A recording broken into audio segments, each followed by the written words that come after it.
এরপরে প্রশ্ন হলো, চুল দাড়িতে যে সকল মেহেদির রং লাগানো হয় তা জায়েজ আছে কিনা, কালো কালার এবং মেহেদির কালারের পার্থক্য কি, এ ব্যাপারটি একটু খোলামেলা আলোচনা চাচ্ছি। ধন্যবাদ প্রশ্নকর্তাকে। চুল এবং দাড়ি এগুলোতে যদি পাক ধরে যায় বা সাদা হয়ে যায়, সেটা কোনো অসুস্থতার কারণে হতে পারে, বয়সের কারণে হতে পারে, যে কারণেই হোক না কেন। নবী করিম সাল্লাল্লাহু আলাইহি ওয়াসাল্লাম বলেছেন, গাইয়িরু হাদা শাইব, তোমরা তোমাদের চুল দাড়ি যে কালো সাদা হয়ে যায় এগুলোর এই সাদা কালারটাকে পরিবর্তন করো। এই সাদা কালার, দবদবে সাদা কালার না রেখে এটাকে অন্য কালারে পরিবর্তন করাটা অধিকতর উত্তম। যদিও এটা ফরজ ওয়াজিব না, সাদা কালার রাখলে কোনো গুনাহ হবে না, কিন্তু নবী সাল্লাল্লাহু আলাইহি ওয়াসাল্লাম এর পরামর্শ এবং সুন্নাহ হলো এটাকে পরিবর্তন করো।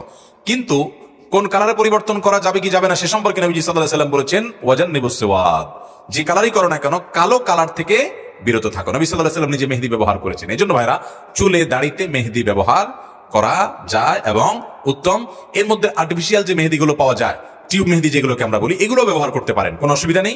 এগুলো ব্যবহার করলে কোনো সময় দেখা যাবে যে ত্বকের উপর থেকে একটা আলাদা আবরণ পড়ে গেছে, সেটা হয়তো ঝুলে ঝুলে পড়ে যাচ্ছে, তাতে অসুবিধা নেই। কারণ এটা হয় অনেক সময় অ্যাসিডের কারণে, সেখানে কিছু কেমিক্যালের কারণে আমাদের চামড়ার উপরে যে পাতলা একটা লেয়ার থাকে ওইটা অনেক সময় পড়ে যায়, তো ওইটার কারণে কোনো অসুবিধা নেই। কিন্তু ন্যাচারাল ব্যবহার করতে পারলে স্বাস্থ্যের জন্য সব দিক থেকে সবচেয়ে ভালো হয়।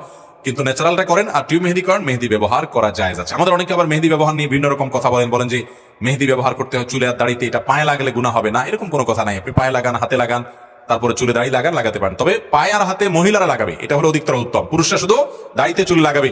নবী করিম সাল্লাল্লাহু আলাইহি ওয়াসাল্লাম এর কাছে কোনো মহিলা কোনো কিছু পর্দা থেকে দিয়েছেন বা নিয়েছেন, তার হাতে মেহেদি ছিল না। নবী সাল্লাল্লাহু আলাইহি ওয়াসাল্লাম বলেন, কি পুরুষের হাত না মহিলার হাত? বলি ইয়া রাসূলুল্লাহ, মহিলার হাত।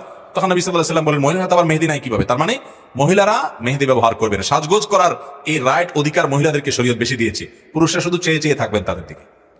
কথা বুঝতে পারছেন?